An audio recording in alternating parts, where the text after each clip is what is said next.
Good morning, Carmel. I'm Dylan DeLeese. I'm Coyer Paradise. And I'm Maddie McAwee here with your live morning announcements. Today is Thursday, May 15th. Please stand for the Pledge of Allegiance and remain standing for a moment of silence.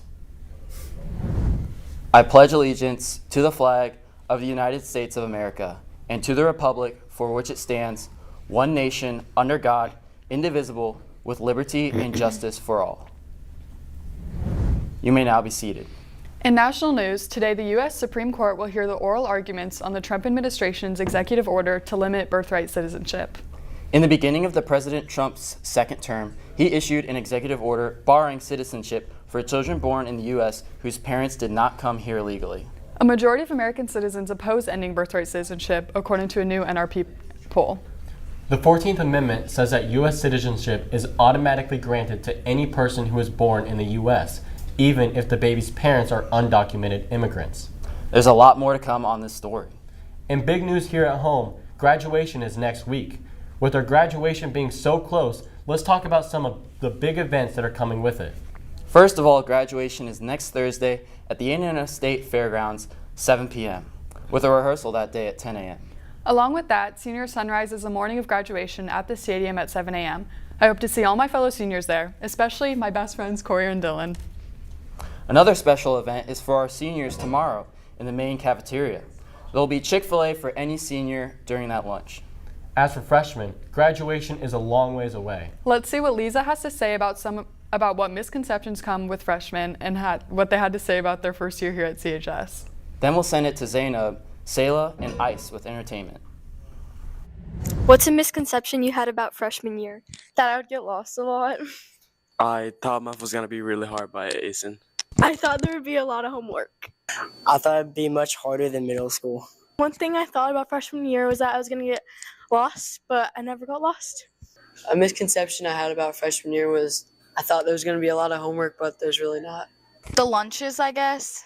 A misconception I had about freshman year was that I would have a lot more homework than I have. I mean, I do have a lot of homework, but it was a lot less than I thought I would have.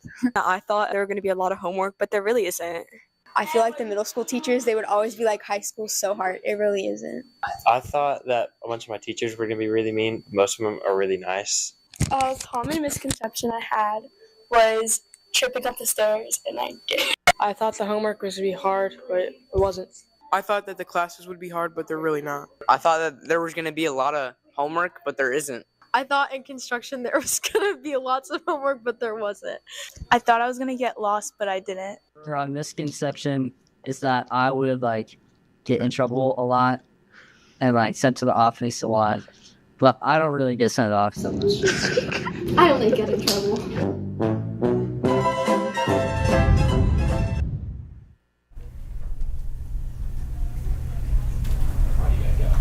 Thanks, guys. Hey, Greyhounds. I'm Zainab Khan. I'm Sayla Kirby. And I'm Isa Tujata to bring you your entertainment update this Thursday.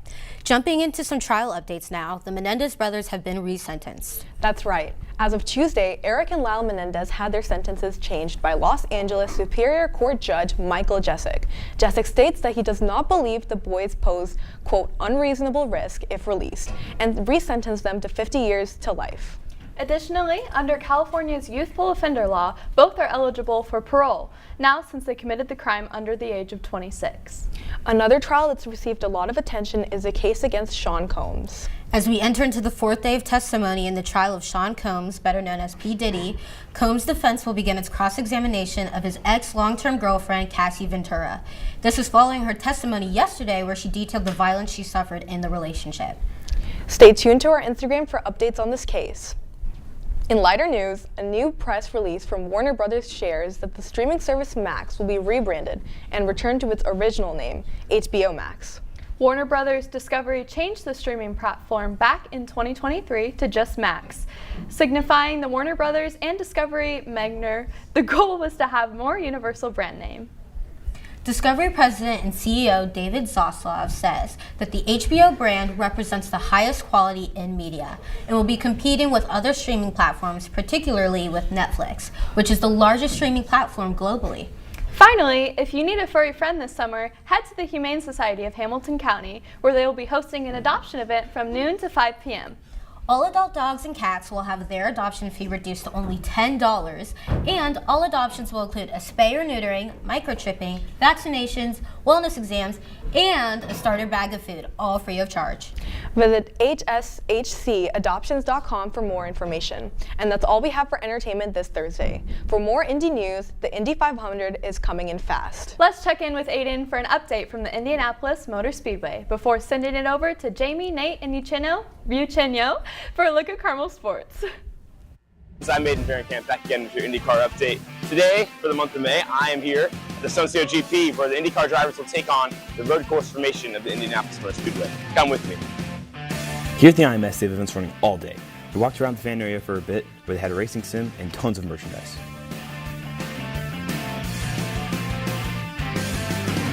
After that, we made our way over to the other side of the track where there was a hill where we were able to watch the junior categories race.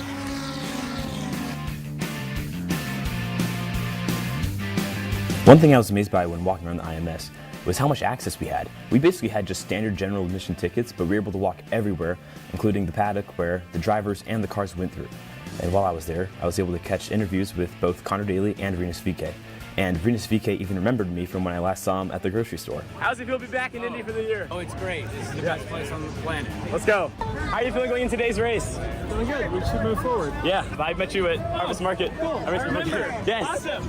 Great grocery store. After that, it was time for the main event. We made our way over to the Oval Turn 1 and watched the race from there.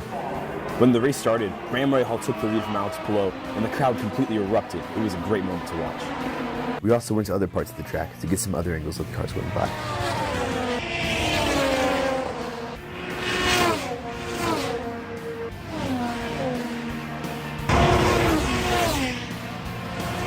Race just wrapped up here at the IMS. Alex Palou wins his 4th race of the 2025 season.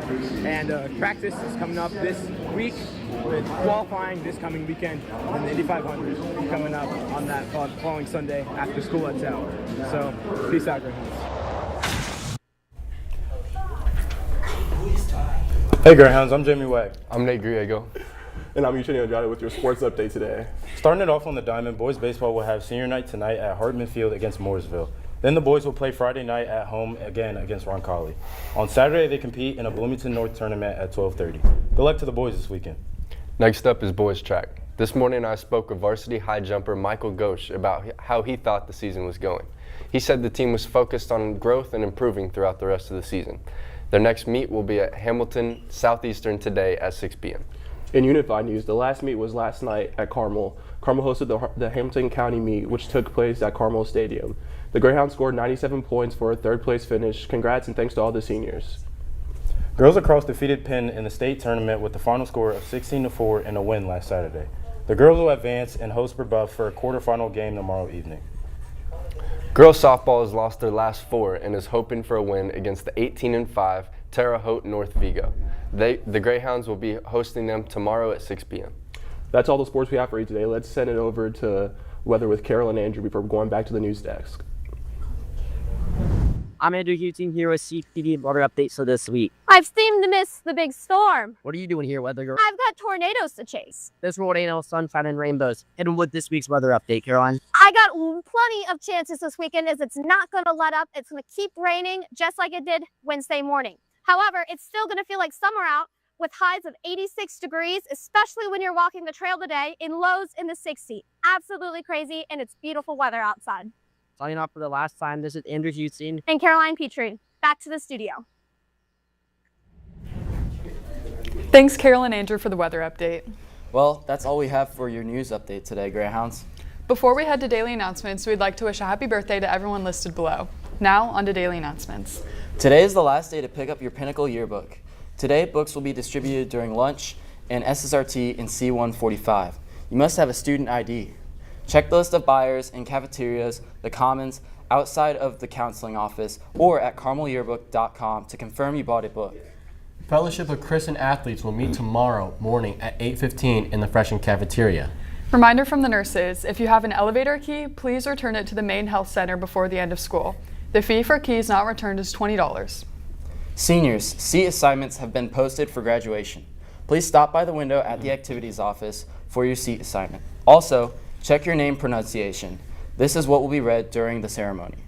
Don't miss the first performance of this year's spring musical, Big Fish. Don't miss your Greyhound seniors performing for the last time. Shows are tonight, tomorrow, and 2 shows on Saturday. Tickets will still be available for purchase at carmeldrama.org.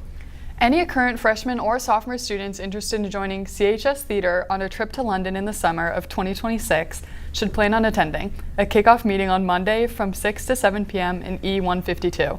Parents are encouraged to attend as well. Please see Mr. Steckback in E151 for any questions. Any students interested in auditioning for CHS Theater's 2025 Indie Fringe show, which is in Salem, should plan on auditioning after school on Wednesday, May 21st from 4:15 to 6 p.m. Auditions will consist of cold reads, so no preparation is necessary. If you have any questions, please see Mr. Steckbeck in E151. As always, more announcements can be found by scanning the QR code above. And that wraps up your announcements for today, Greyhounds. Don't forget to subscribe to our YouTube channel at CHTV Carmel Television and follow us on Instagram at Carmel TV to stay up to date. Signing off, this has been Maddie McElwee. And I've been Dylan DeLeese. And I've been Coyer Paradise. With your live morning announcements, see you next time for our last show of the year. And stay classy, Greyhounds.